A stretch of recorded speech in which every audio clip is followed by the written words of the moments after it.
Maddox, another outstanding year, did pitch well in Game 2 of the National League Championship, or at least the Division Series, against the Giants, which San Francisco won in 5 games.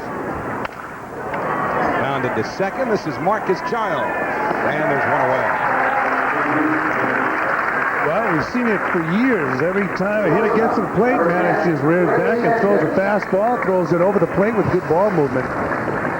Take a look at the rest of the Met lineup. Ray Sanchez is the shortstop until further notice. So he'll bat second. Robbie Alomar in the 3-hole. Cliff Floyd cleanup, and then Wigginton at third. Jorge Toca at first. That's Raul Gonzalez in right with Vance Wilson catching. Jason Middlebrook the pitcher. And Maddox denied the outside corner there. It's 1-0 to Sanchez. Fran, just an opinion. We'll have a chance to talk to Steve Phillips about it later. You can go all year with Ray Sanchez at shortstop. I don't think there's any need whatsoever to rush Jose Reyes. Castilla throws out Sanchez. Well, you know, it's an interesting situation because I think that 19-year-old, 20-year-old shortstop is take a look at that defensive play right there. Robert Fick picked up from the Tigers, the first baseman. With Giles, DeRosa, Castillo around the infield. Matt Franco, former Met, playing left field. Jose Reyes, I'd love to see him get a shot in the big leagues. I'm sure the Mets would love to put him out there every day if he could produce. An exciting player. Imagine what New York Met fans, how they would embrace him. But I know what you're talking about. You're talking about experience. I'm a big believer as years go by that I would take talent over experience. It seems like Sanchez is willing to help him. Robbie Alomar didn't show all of his talent last year. The count 1-1 here. He's got a couple of things going for him right off the bat. The least of which is that Cliff Floyd might be hitting behind him, but in all likelihood, Mike Piazza will be the cleanup hitter. I think Alomar feels a lot more at home as a New York Met this year as opposed to last year, and Fred Wilpon spent some time with him during the offseason. He had a nice dinner and walked around Manhattan, just letting him know how important he is to the ball club. And Robbie was effusive in his praise for the Mets owner and what that meant to him. Alomar shoots one into left field. The Mets have a 2-out single. Well, Robbie Alomar, I had an opportunity to interview him for a spring training report. He raved about the situation now at the Mets. It was that last pitch from Maddox to Alomar. The ball moves away, and Alomar hits the ball where it's pitched and hits it through the infield. But Alomar seems like a new man. He also talked about the fact that I asked about Ray Ordonez. He told me that Ray Ordonez, if you look at Brett Butler, he said Ray Ordonez, he didn't think was mentally ready at all times for baseball games. Agreed. And he said that bothered him and hurt his relationship with Ordonez. So a relationship that was supposed to sparkle turned sour. With Floyd in the short center, Andrew Jones can't get it. And now on his way to third is Alomar. That's almost impossible to do. As shallow as Andrew Jones plays, almost impossible to dunk one in front of him. You don't see this during the course of the season. Cliff Floyd, that big swing, and the ball seemed to be misjudged by Andrew Jones and just drops in front of him. But as Howie mentioned, he plays the very shallow center field, and he makes that play during the season. Alomar is probably as shocked as Andrew Jones was, and Cliff Floyd. Well, here's a kid, Andrew Jones, who's as good as they come in center field. And at the plate right now, someone with a tremendous opportunity, Ty Wigginton, who has been given a huge chance to win the third base job this year. And obviously, with Alfonso gone and the Mets having not come up with a veteran, established third baseman, Wigginton is getting a lot of attention this spring. Some nice things said about Wigginton. You mentioned Fred Wilpon, owner of the New York Mets, talked about Wigginton and raved about him. And Benny Castilla goes the short way, and the side retired. So a couple of 2-out hits off of Maddox, nothing more. Middle of the first, here on Fox Sports Net. Mets nothing, and the Braves are coming up.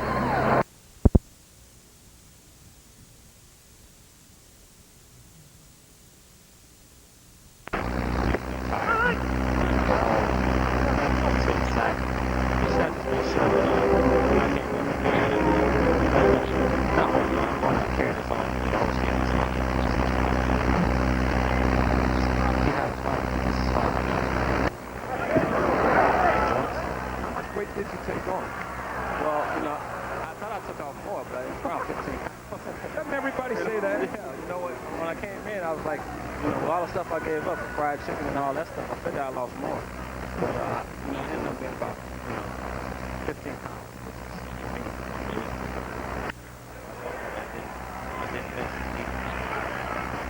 Ball is center field. Black. You know what a lot of people take for granted, Floyd, is that, if you make a commitment to keep the weight down and stay down, you just control your diet. Well, here, before we even get to that, you probably should win an award right there. You dunked 2 balls in front of a guy that's impossible to drop anything in front of. Yeah, I told him when he was running in that I know you could see him in spring training. But, hey, man, anytime you face matters.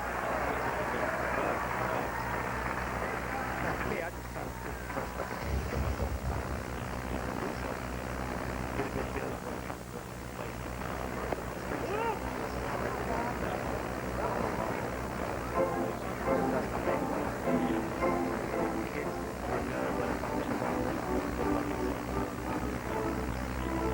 Clock ball because the not grabbing down to the market just as it is in New York where cameras down for ball just on the top grabbing out down there.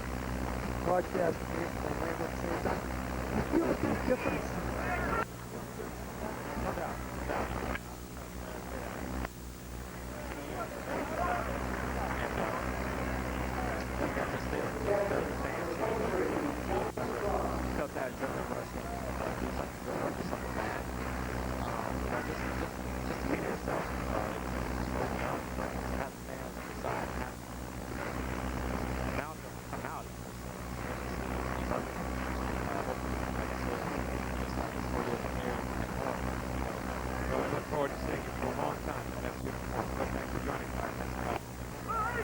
Floyd, our special guest, after going 3 for 3 here at Disney's Wide World of Sports. 2 men are out. We have a tie ball game. Tony Carrillo getting some face time, the visiting clubhouse manager. Tony's a good man. Does a good job with those visiting teams. He's been around the game for a long time. Well, here's the other half of the Millwood trade. The Braves are not spending money as liberally as they once did. Reportedly up for sale, and once they not only decreed that they would offer the arbitration to Greg Maddox, they went out, they got Russ Ortiz, they got Paul Bird, so somebody had to go, and Kevin Millwood was the man they traded to the Phillies, division rival, for Johnny Estrada. Probably, if not their best pitcher last year, one of their best, one of the top 3 on the staff, so Millwood would now be pitching for the Phillies. Estrada will be ducking a lot of different questions. One thing's going to be interesting, though. When you're Kevin Millwood pitching for the Atlanta Braves, you are comfortably, not number 1, but you're comfortably ensconced with that 3rd slot behind Maddox and Glavine. Glavine was there. Now you go to Philadelphia. All due respect to Randy Wolf and others who have, shown flashes in Philadelphia, Padilla being probably the most prominent among them. They're going to look at Millwood as the ace. Yep. And that's a different sort of mantle to have to wear. It's funny, you hear shy away from that discussion about who's the ace in the ballpark. But it was clear that Glavine was an ace with the Braves. And so was Maddox, and Millwood was able to be somewhat of a supporting pitcher for Bobby Cox's Braves, and now he will be probably number 1 with the Philadelphia Phillies. Well, we're all tied at 2 here in Orlando, Florida. And Art Howe is on his way to the mound. You don't see this very often in spring training. Got a runner on first, 2 men away. And Art Howe is going to go out and talk to Jaime Cerda. I don't know if he thought that Jaime might have hurt himself. David Weathers throwing in the bullpen, and maybe they just had Jaime on a certain pitch count that they've exceeded, and they want to make sure that he's okay to go a few extra. Yeah, a reminder that the New York Mets will travel to Mexico City to play a 2-game series against the Dodgers on Saturday. The WB 11.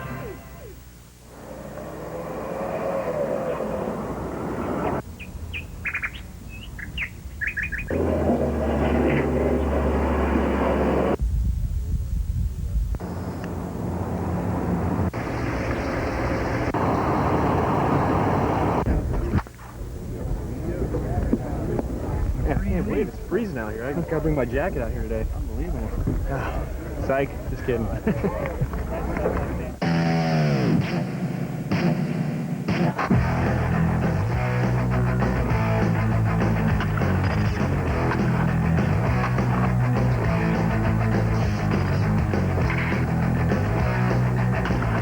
This is New York Mets baseball live on the WB11. From Thomas J. White Stadium in Port St. Lucie, Florida, WB11 Sports presents New York Mets baseball. Today, the Mets play the Baltimore Orioles. The starting pitchers for today's games, Rodrigo Lopez for the Orioles and Mike Bassett on the mound for the New York Mets. Hi, everybody. Tom Seaver along with Fran Healy, and welcome to New York Met baseball. Here, our first broadcast on Channel 11. Summer style in Florida, spring training style, and summer it is down here, hot and humid, actually perfect conditions for spring training when the players come down here and get ready and get in shape for the upcoming new season right around the corner. And we're talking about around the corner, Fran Healy, Mike Piazza is the one guy that has been in the middle of that lineup and been consistent the last several years, looking for another good year from him. Yeah, Tom, he had a solid year last year in the home run department and the RBI department, and he down here in Florida has been just crushing the ball. He's been out with a sore leg, but talking to Art Howe a few minutes ago, he said Mike Piazza is healthy and ready to go. As you can see, those numbers 55 and 50 record last year. So Mike Piazza really has to stay healthy for the Mets to win. Closing in on home run number 350. He should get that certainly, hopefully, in the first week or 2 weeks of the season. That he is an integral part of this offensive lineup, certainly for the New York Mets, and what they did with all their new faces. Talking about the Mets, they went out and got some protection and some help offensively in the middle of that lineup. Cliff Floyd, free agent, coming over, and he'll be in that number 3 spot. That's the word so far here in spring training, right in front of Mike Piazza, and he's going to give him some protection. And yesterday in Orlando against the Braves, Cliff Floyd stepped to the plate 3 times, and he had 3 hits. He's lost about 15 or 20 pounds. He said he feels a lot better, and as Tom mentioned, he will be a very important part of his ball club. We got new faces, new names, new uniform tops, and whatever. We'll be back with a chat with the new manager of the New York Mets, Art Howe, right after this. The new manager of the New York Mets, Art Howe, after 7 successful years, last 7 with the Oakland Athletics. Fran Healy is down, chatted with the manager, see what they had to say. All right, thanks, Tom. Art, it's still early, but your overall view of the ball club so far? I'm very pleased at this point, Fran. We're getting our work in, trying to keep everybody as healthy as possible, and slowly but surely starting to work the veterans into the lineup. But the kids are getting a chance to play here early. Any dilemmas for the manager so far? No dilemmas so far. So we're just having some fun and getting our work in. How important is a game like today for the left side of the infield? Well, it's not all that important. It's just that it's going to take all spring for them to get comfortable with each other and get familiar with each other. And I'm going to keep the 2 middle infielders together whenever possible. I think that's the most important area, so they get comfortable with turning a double play and knowing how they react to everything that's hit up the middle. How important is what Ty Wigginton did last year as far as his ability to make the club this year and play every day? Well, he showed that he could handle himself offensively, and that's a step in the right direction. He made a heck of a play yesterday defensively that kept us in the game. Otherwise, we probably lose that game 3-2. It was a wicked shot down to him at third. In between hop, he picked it clean and threw the guy out. And then Andrew Jones hit one to Afghanistan on the next pitch. So it kept us in a 2-2 tie. So he did a nice job yesterday. Big decision at the shortstop position. You got a young shortstop who right now is nursing an injury. What's your feeling on bringing a player with great talent to the big leagues without the experience? Well, I have no problem with him if there's no other alternative. But if you have a veteran like we do with Ray Sanchez at short, I tend to hesitate about rushing a young player to the big leagues, especially if he's going to be missing quite a bit of playing time down here in spring training. But we're going to have ample opportunity to watch him play the remainder of the spring. Maybe later this week we'll finally get him out there in some games. But what we've been able to see is exciting. I mean, he's got all the tools to be an outstanding major league player. So we're excited about it, and we can't wait to get him out there. One of the things you hear when you come into the clubhouse here in spring training with the New York Mets in Port St. Lucie. And one of the things, Fran, you hear right off the bat is what a thorough and complete, organized job Art Howe has been doing. There's his pitching coach. No, that's Ray Floyd in the middle, not his pitching coach, Vern Rule, who was a teammate of his down in Houston. He's never had him as a coach. I talked to him about that before. But prior to the game today, we've got ceremonies. We have two astronauts who are local New Yorkers, and they are down here today. They will be throwing out the first ball. Mike Massimino, help me with this. Massimino, Mike Massimino and Mark Polanski. And they were two huge Met fans. One growing up in New Jersey, one growing up on Long Island, and they are extremely ecstatic to be here. The Mets today are hosting about 1,000 families from the Kennedy Space Center here today at this contest between the Mets and the Baltimore Orioles. And what more could you ask for? Those two guys were like kids down there behind the batting cage today, weren't they? They really were. And how about Mike Massimino, who's a native of Oceanside, New York? He threw out the first pitch prior to last year's Mets-Yankees game at Shea Stadium.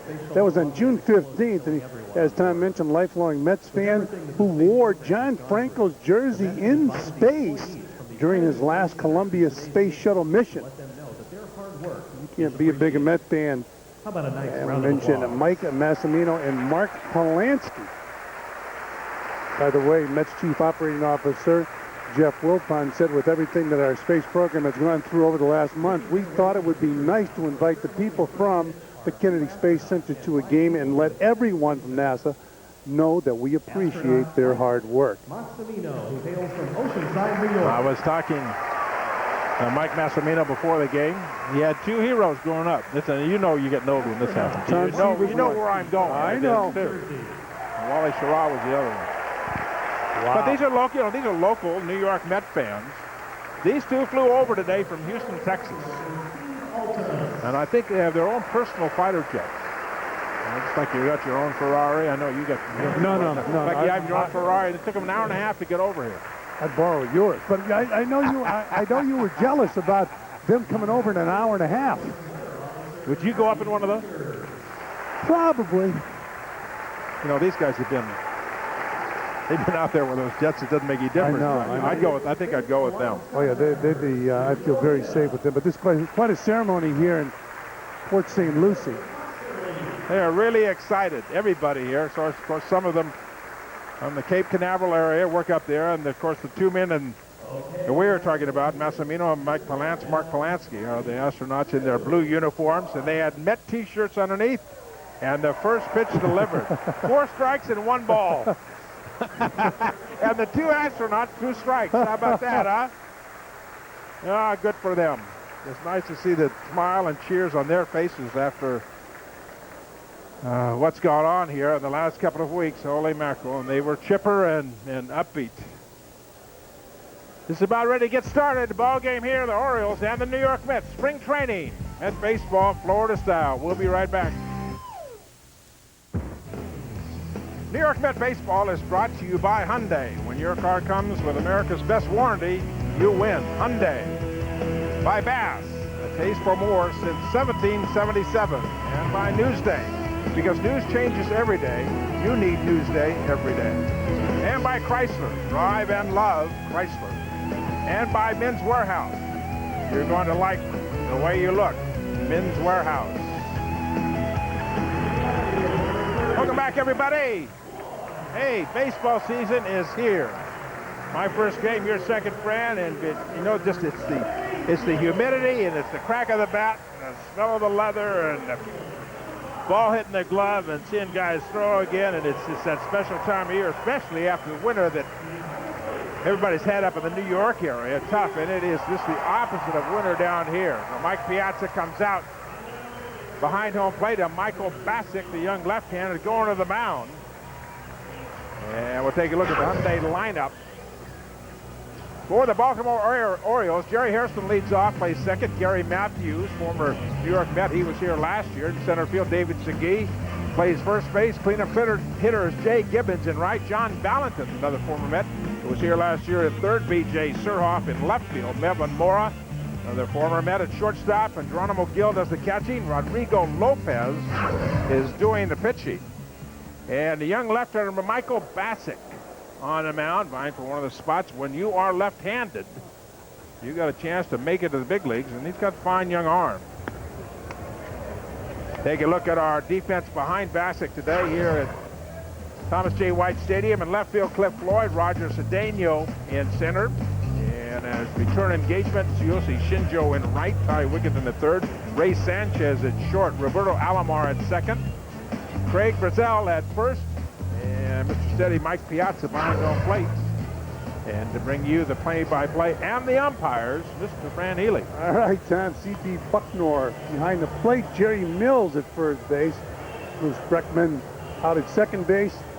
And Matt Hollowell will do the umpiring at third base. As Tom mentioned, beautiful afternoon here in Port St. Lucie, Florida. And Tom, I think a part of this story, as you look at Art Howe, talking to Don Baylor, his bench coach, you mentioned Mike Bassick, the left-hander, and a big decision for Art Howe. And is David Cohn is also fighting for the 5th position. Get a month to figure it out. That's a lot of time. That's a lot of time. That's a lot of time. Take a lot of starts, a lot of pitches, a lot of decisions, a lot of pitches you'll be able to see. You know, you don't have to rush it. That's, you know, you have to worry about your decision. You don't worry about that till you get to the end of the month to find out who you really want here, who's going to help you the most, who you might lose if you send back to the minor league. That's another issue. The batter leading off for the Orioles, Jerry Hairston. Long line of Hairstons who played in the major leagues. His dad, his granddad. Fine young second baseman with the Orioles. His dad is back in baseball, managing the White Sox organization for this is his 3rd year. He was one of those kids when I played for the White Sox who was in the clubhouse running around. There's another one, too, played against his father, Gary Matthews, in the on-deck circle. Hairston picks up a base hit, hard hit ball into center field. So the O's come out swinging. They have a runner on first base with nobody out here in the first inning. Take a look at it again. Fastball down and away. Kept the hands back nicely. Line drive left center field. Doesn't try to overpower the ball. You're talking about pitching, Fran. One of the things, there's contact. Right out the end of the bat. Not a bad pitch. Pretty good spot. Didn't try to do too much with it. Got to pull it and roll over that top end. You got a ground ball shortstop. I can relate to that. Yeah, you can. Gary Matthews now the batter. He takes a strike.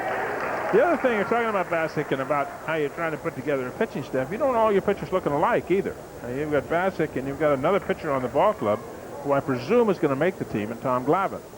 And they're pretty much soft-tossing left-handers, if you will, who get by on control and in movement of the baseball. Al Leiter is left-handed as well, but he's a different style of pitcher. So you kind of want, when you arrange your pitching staff or your starters, you want them all to look alike. It's fine if they throw 98 miles an hour. You know, if they're all overpowering, you know, power pitchers can strike everybody out. Pulled foul, so it's 0-2 on Matthews. Now, when you were pitching, I'm assuming it didn't matter to you who was pitching behind you in the rotation. Well, it didn't make a difference. Or the guy they were going to see the day before. Well, you know what? You know what's real good is follow Kuzma. Why? Well, could they? You know, his different, obviously left-handed, different release point. And you try to stagger your left-handed or right-handed. You know, and maybe you didn't. There was one guy maybe you didn't want to follow, is Nolan Ryan, because he threw a little bit harder than everybody else. But you know, I mean, I threw hard, and Gary Gentry threw hard, and you know, Nolan, of course, threw harder than anybody. Kuzman, he was, you know, threw as hard as anybody on the staff except for Nolan. So it really didn't make any difference.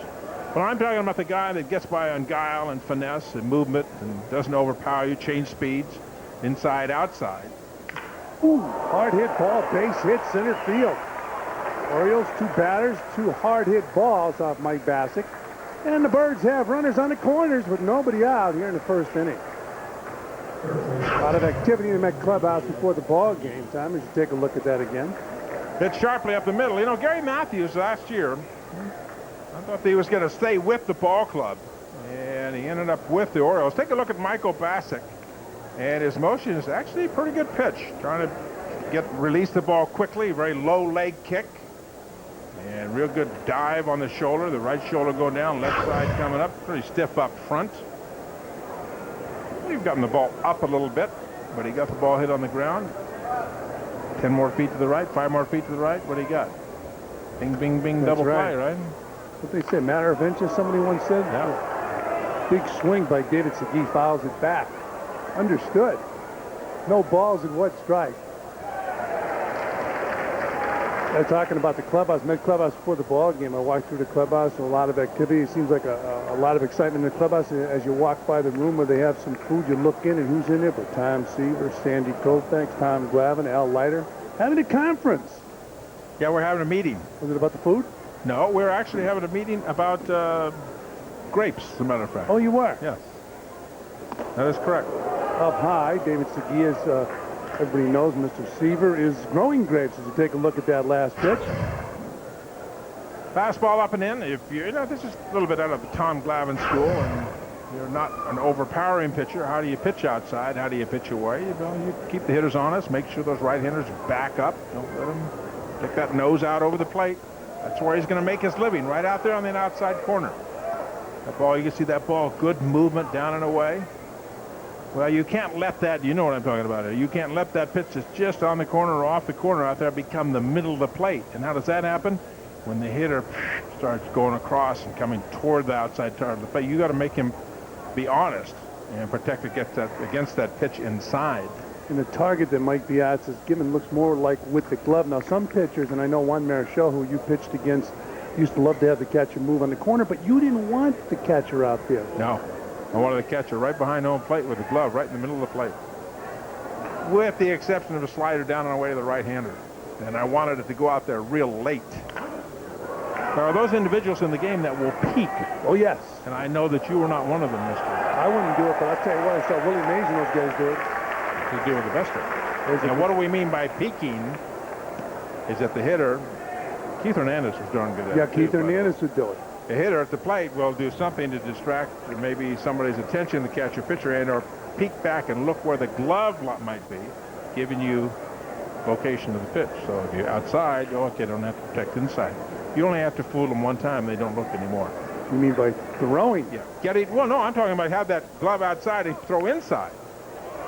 You know, you say, okay, have that catcher set up outside, and then boop, cross your catcher. Ooh, hello. Take a look at the catcher now when the catcher gets set up. There's Mike Piazza. Now that's when a hitter might peek. Now, obviously, if he did not peek, he was looking out there. He's protecting the plate.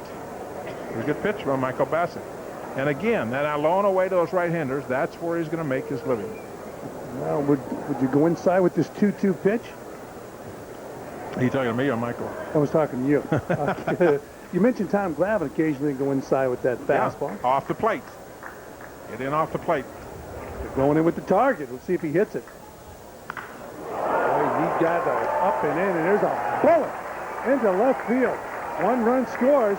Here comes Matthews. He'll score. And the Orioles have a 2-0 lead.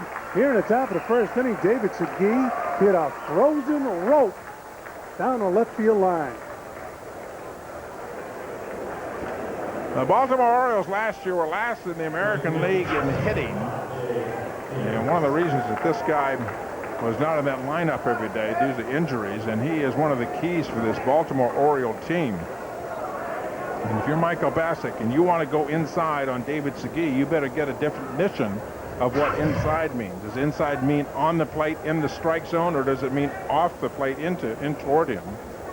That's probably what it means, and he did not get it in there. If Segui is healthy, he is one of the best hitters in the game. Jake, he turned on that ball. Woo, 3 hard hit balls. Jake Givens takes the pitch down low, and the ball gets away from Piazza. He picks it up, throws it to third, but Segui advances easily. It looked like Mike was favoring that leg. Now, he did get hurt earlier this week in a running drill. Take a look at this again. Heads up, base running. Ball gets away. Boom, get down there. Another man in scoring position with less than 2 outs. Well, that's a bad way to go after a ball right there, isn't it? Yeah. And that's what spring training's for. He finished the game, and Mike tried to backhand it, didn't move his body, etc. But that's why you're down here. That's why you've got 30 days of ball games down here to work on your mistakes. And you know why he might have done that? Just because he has not been catching, and your reflexes are a little slow, and you know you're not going to get there if you try to slide. So try to backhand it. And the last thing you want to do, I hate to say it, is work on blocking balls in spring training. And they try to get you to do it. It's a nasty drill. down low, so it's 2-1 on Gibbons. Runner on third base. Mets trail 2-zip. We're in the top of the first inning. Thomas White Stadium in Port St. Lucie, Florida. Boy, is this place growing and growing quickly. The whole community. Foul out of play, so it's now 2 balls and 2 strikes. Absolutely gorgeous day here in Port St. Lucie. Nice major league stadium, which turns into a minor league stadium for the New York Mets during the course of the summer. Segui with the lead.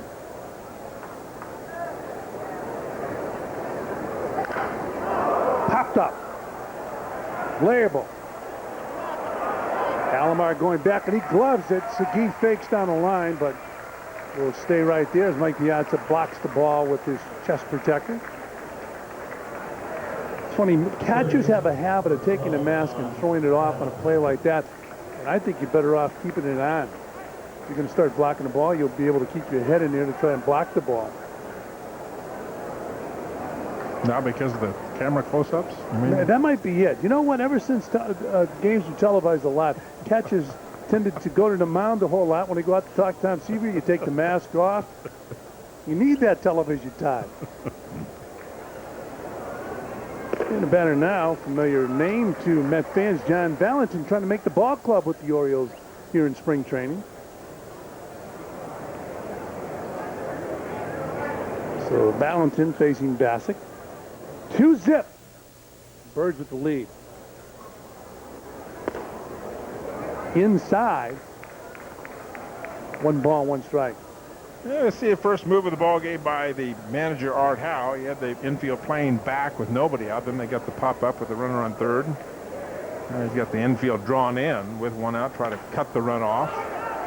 Popped up. Piazza going back, and he makes the grab, sliding under the ball to make the catch. Nice play by Met catcher Mike Piazza. Now, this is exactly what a pitching coach and a manager would like to see happen. On the fine play of the second out by Mike Piazza, fighting the sun, fighting the wall and the dirt. That's good concentration. Fine play by Piazza right there. You're talking about a young pitcher on the mound. Gives a base hit, and a 2-run double. But you know what else he's doing here? Maybe with David Segui, just shot of him right there, maybe leaves him there with nobody out. Man at third, nobody out, and he's gotten 2 pop-ups. And if you want something, if you're a pitching coach or a manager and you want to give that young pitcher, you know, a place to hang his hat and be confident about, hey, you did a great job keeping that guy right there. Don't let that 3rd run score. Don't worry about it. We'll get the runs. That's what they'll be concentrating on. That's how you really puff your pitcher up. And he's doing a fine job right now. Yeah, B.J. Surhoff's the batter. It's 1-1. It's interesting. If he pitches out of this could impress Art Howe more than what made him depressed was the base hits. Absolutely. You know, did he buckle under? Did he just give him the 3rd run, get mad at himself, or get depressed, or whatever, feel sorry for himself? No, he's battled himself, gotten 2 pop-ups. Art Howe, you know, that registered. You can bet that is registered in Art's mind, no question about it. And this is the biggest out of the ball game, maybe in the spring for Michael Bassick. That's odd to say, but this is stuff that managers and pitching coaches do not forget if he gets worked out of this situation, and the middle of the lineup too, by the way. Surhoff loops it, base hit. So Surhoff picks up a base hit. Mike Bassick had him with a 2-strike count. Well, that's too bad. He made a bad pitch up and out over the plate. And a good veteran hitter that Surhoff is, just put it in play. This is a bad pitch. Up and out over the plate. And all you got to do is just serve it to left field. That's too bad. I was pulling for that young man right there. They've done a good job getting the 2 outs, but buckle under and find the 3rd here someplace. Well, he's going to take on Melvin Mora. Mora, another familiar name to Met fans. He's playing shortstop this afternoon. Orange on orange. The Orioles wearing orange jerseys, and the Mets with their new orange jerseys. Seems like yesterday when Charlie Finley, the late owner of the Oakland Athletics, decided to put together some funny-looking uniforms. He was criticized for it, and now a lot of teams wear the colored uniforms. or more colorful uniforms. I think Charlie might have taken it a step further than most. Charlie? Charlie Finley. With the orange baseballs? Or Orange baseballs? Tried it all, didn't he? Sure. Here's the 0-1 pitch to Melvin Moore. He takes a strike. No balls and 2 strikes. So it's 0-2. Mike Bastick trying to pitch out of a jam. He's given up 3 runs already, so it's 3-zip Birds on top of the Mets.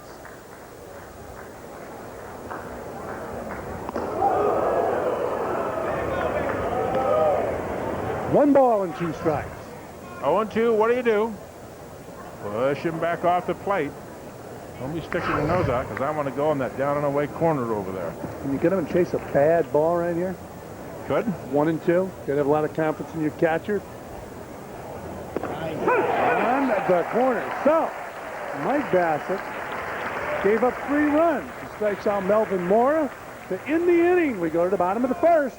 Mets trail 3-zip.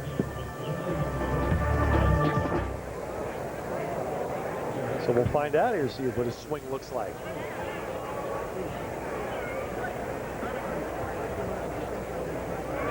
That looked pretty good, doesn't it? Way back and gone. All right, shoot, that is up against. That is up against. No. Or is it gone? No, it's gone. There's some trickery involved out there, but a good try. All right, it's gone.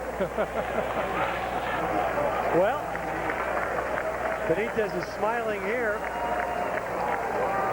I'm not sure what that smile's about. I know, it's amazing, really. Give the home run smile. Maybe Armando Benitez will grab Mota before the game's over. Mota got that fastball, and he hit over that left center field fence off the pole. Off the pole, okay. Good swing. Armando may know Mota, both from the Dominican Republic, and look at him, he's actually enjoying that.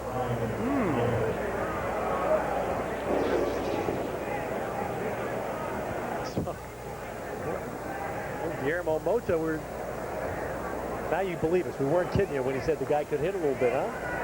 11 o'clock, we'll see. 11 o'clock or in the general neighborhood thereof tonight, right here only on MSG Network. Mike Piazza leading off, getting a third at-bat here in the bottom of the 6th. So Piazza facing Mota, which I don't believe happened during the regular season last year. Oh, look at that. Well, how about that? Tell you what, that's a little history. Last year, as Ted mentioned, Mike greeted Mota after a ball game after he was plunked with a pitch. And when he greeted him, he didn't shake his hand, he shook his neck. That pitch, no question. That's left over from last year. Oh, wow. Well, I don't know what Mota's thinking. He's a nut and a nut. I'm telling you, look at Burnett's. Jeremy Burnett's going berserk at Mota. The Mets want to tear him apart. I've never seen anything like this before. Boy. The Mets want to tear Mota apart, and you know what? They better get Mota out of there for his own safety, and he should get a vacation, because that was so blatant. They got 4 guys holding Piazza. 5. Burnett is over by the dugout. How about that? Well, Mota, you know what? That's disgraceful on Mota's part. You know what? He had his chance last year with Piazza face to face. But to throw a baseball at a guy's head at 90 miles an hour is one of the most cowardly acts you could ever ask for. How about the way he ran away from the mound? Cowardly. How about Piazza? As soon as he was hit with the pitch, took off. Look at his eyes. Wow. And how many times have you seen Mike snap like that? Yeah, he's as easy going as somebody better get Mota out of here now.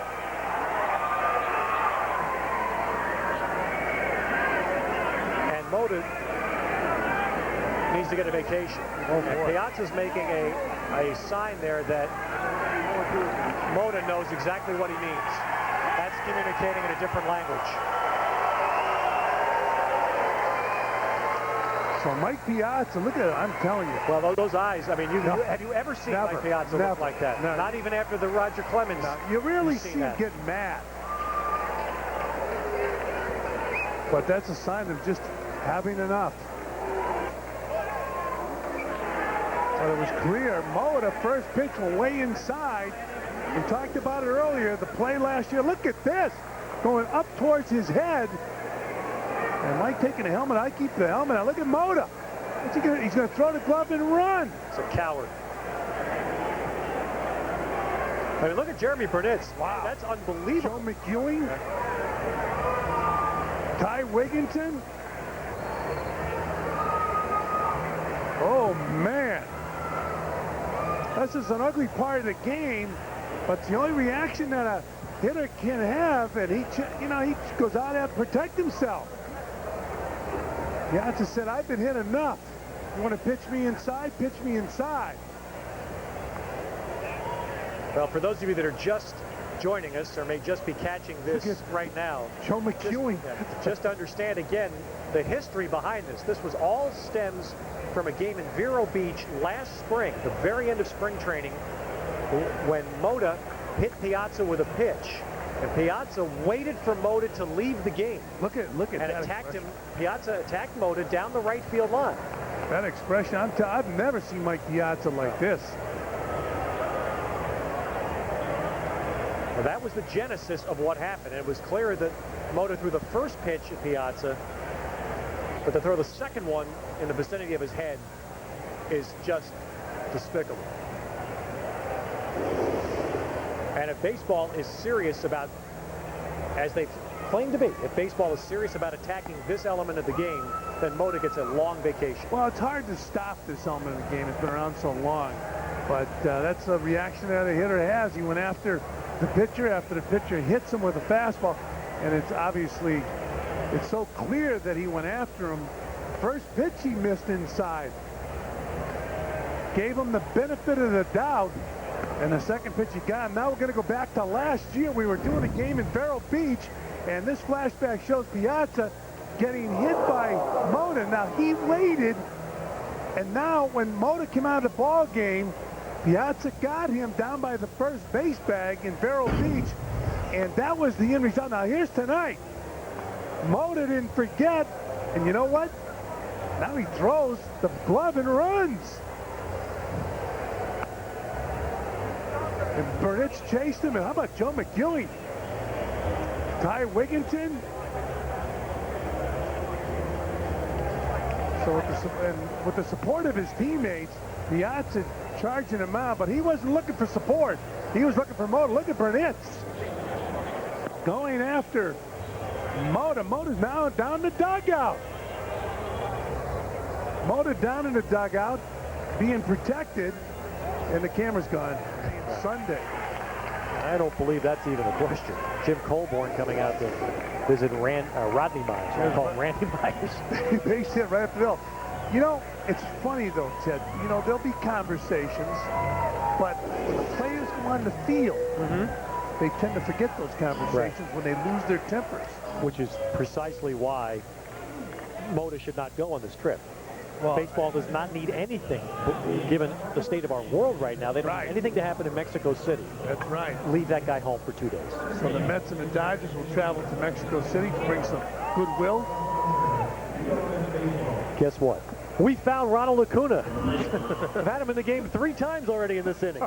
And there he is. We finally found him. He's a Venezuelan native. On this first part of this month, it doesn't make any difference. If this is March 27th, I said, then we're going to go to the videotape, won't we? That's right. He says, yeah, then we got a problem if this happens. So no matter now, it doesn't make the first 2 or 3 starts, doesn't make any difference what happens. So no matter what the credentials, for example, into spring training, and say you had a bad outing when you were in your prime, still of concern, even though it's spring training. No, because you always want to have one. Isn't that funny? One bad outing. Well, you want to have one bad day. You don't want to take superstitious. Yeah, absolutely. That's different. That's it. Super. You don't want to go up north and say, well, I didn't get that on my system. You want to get rocked and hammered someplace. You give up and they say, got that out of my system. Okay, it's gone. Now I can go to New York and ring the bell and let her fly. Let's go. But Glavin, Glavin said, I had a good day. So I got my work in. Things are coming along nicely. Boom. Next, stretch it out the next time out. A few more pitches, whatever. And maybe about third start, fourth start, you start to pitch. Pitch selection. There's a hard hit ball in center field. So David Segui picks up his second hit of the ball game. The other point I want to make, Fred, about this, about the luxury of the veteran, Glavine, as opposed to Michael Bassett. Glavine can throw a bad pitch and give a double to right field and say, you know, I got to work on that pitch. And I'm going to keep throwing it right there till I get it right. There's Al Leiter. He knows exactly what I'm talking about. He's relaxed. I'm going to work on, I don't care if they hit 4 doubles off the wall in right field. I've got to get that ball moving in the right spot. An officer might throw 4 or 5 pitches in a row. Then that's not pitching. That's just working on your throwing. And there is a dramatic difference between pitching and throwing. Pull to the right side, base hit. So the Orioles now have 8 hits in this game as Jake Gibbons picks up his first hit of the ball game.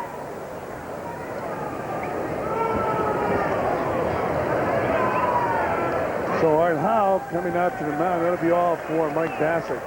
And this is another thing too, that this is not coming out because he's not pitching well. They're on pitch count, and also you don't want him to feel badly about himself. He's had a bad day, etc. But you got to get your work in. So that's it for Bassett. They're making a pitching change. We'll step out. We'll be back. Mets trail by 3. Oh, back here at Thomas White Stadium ceremony, Tom Seaver, before the ball game. They had Met T-shirts underneath. And we had members of...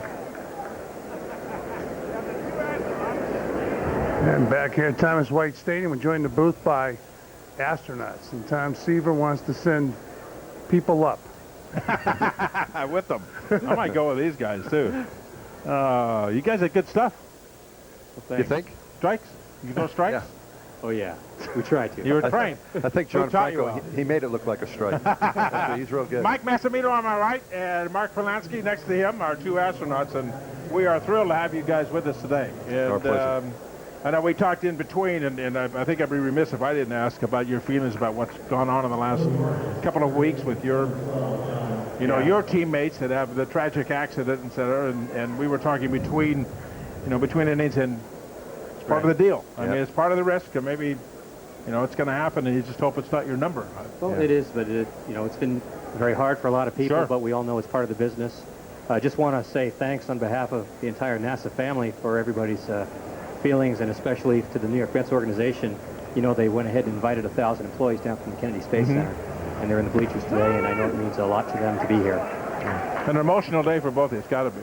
Yeah, it's been a rough couple of weeks, but I think baseball's a great way to forget your troubles for a little bit, come out and enjoy the game with your friends, and it's really wonderful, as Mark said, that the Mets went out and reached out to the folks at NASA, and they're here enjoying the game with us. So I mean, you had to know the way, what's really going, obviously part of your minds all the time, and I saw you down there hobnobbing with Franco and all the bigwigs and stuff, and big smiles on your face, and you're exactly right. The relief of what baseball and have just coming in camaraderie and yakking and talking about baseball. Both of you guys, you said, were big Met fans growing up in the New York Metropolitan. See, there are the smiles. There you go. Remember when you were That's playing. a word, yeah. Oh, you're not that old, are you? Must be fun for you to be here, huh? Yeah, a lot of great memories growing up as a Met fan. And there's a ball that bounces off the left center field fence. The Orioles are swinging very hot bats right now. They have a 7-2 lead, and they are on fire. They're smoking the ball, Tom. They've got their hitting shoes on today. That was John Valentin, who was at the Mets last year. We got to talk about him later, friend. I'm surprised that he is not in this Met camp. He is swinging a good bat. Veteran player, play a lot of positions. Good power. You talk about a pro's ball. He knows how to play the game, how to get guys over when you need to, how to hit a double, how to hit a home run twice, Knows what the club needs in any particular situation. Did you guys go to Shea Stadium when you were in that area or living there? All the time. I started going back in about 66. Upstairs? You guys sit upstairs, downstairs? Everywhere I could get in. Sometimes up, sometimes down. Saw you a bunch of times. Did you? Yeah, saw you pitch a few times. Did I win any? Yeah, you won most of them. Oh, good. Yeah. I just thought I'd throw that in there, Fred, No. Came and saw you back then, and also when you came back in '83 when you were there. Absolutely. And, yeah, a lot of great memories. Got to go to a World Series game in '73, and just a lot of good memories growing up, and it continued with my family as well, taking my children and going with my wife and my kids to the Favorite game. player all time? Oh, Come on, that's come a loaded on. question. No. It's my favorite player of all time is right here. This No, is Big thank you. Rose. Good. Now, you wouldn't think that I would know that, would you, Mr. Healy? No. I told you earlier that. That's Okay, the let's truth. go That's second the favorite truth. player. Second favorite Are they player. so far in the dust it No, doesn't make a there's a difference? lot of guys. Lenny Dykstra was always a favorite player. Yep. Great player. Yep. John Franco on today's team Right. is, another favorite player. Piazza, of course. Yeah, there are a lot of great players, a lot of great memories Right. from those teams. Tell us the story about Franco and the T-shirt, the jersey that he Yes, gave you. as part of our space flights, we're able to fly different items for organizations that are meaningful to us, like our high school and our elementary school and so on. Yeah. So the Mets being such a big part of my childhood, I wanted to fly something for the Mets, and we spoke with the Mets about it and got a jersey, John Franco's jersey, and flew that on my flight, which was 1 year ago on Space Shuttle Columbia. We went up to the Hubble Space Telescope, and John's jersey was in my locker, and he had a chance to take it out and take some photos and then come back to a game last season, present it to him. That's great. Thank you, guys. You can hang around another half an inning, can you? Sure. We'll let you do that. You got it, friend. Well, it's 7-2. The Orioles on top of the Mets, and we'll be back.